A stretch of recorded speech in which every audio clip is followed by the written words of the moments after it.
ওয়াকফ অশান্তিতে উত্তপ্ত পরিস্থিতিতে সংযত থাকার বার্তা দিয়েছেন মুখ্যমন্ত্রী। সব ধর্মের সবার কাছে আবেদন, আপনারা দয়া করে শান্ত ও সংযত থাকুন।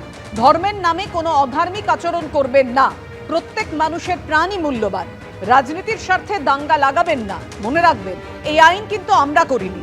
উত্তর যা চাওয়ার কেন্দ্রের কাছে চাইতে হবে। আমরা ওয়াকফ আইনকে সমর্থন করি না। ওয়াকফ আইন আমরা তৈরি করিনি। এ রাজ্যে ওয়াকফ আইন লাগু হবে না। যারা উস্কানি দিচ্ছেন তাদের বিরুদ্ধে আইনত ব্যবস্থা নেব, বার্তা মুখ্যমন্ত্রী।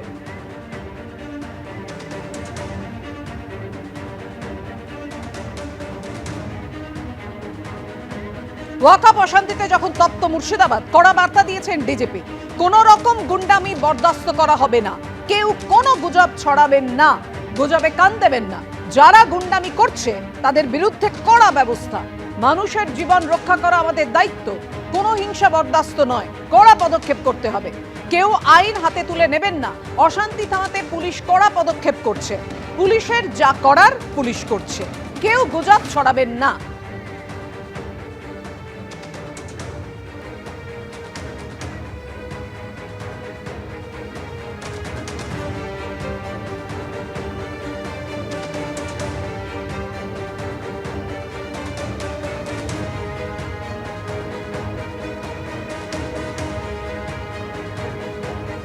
ওয়াকফ আইন বাতিলের দাবিতে তুলকালাম পরিস্থিতি মুর্শিদাবাদের বিভিন্ন জায়গায়।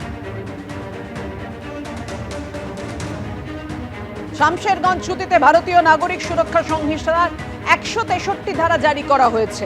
সুতি ও শামশেরগঞ্জে অশান্তির ঘটনায় জড়িত থাকার অভিযোগে 118 জনকে গ্রেফতার করা হয়েছে, জানানো হয়েছে পুলিশের তরফে।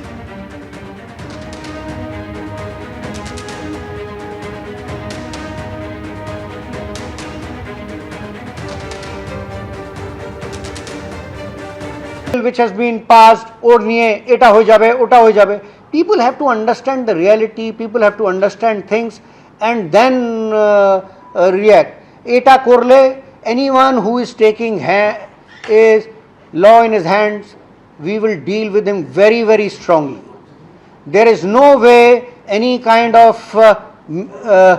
violence can be allowed.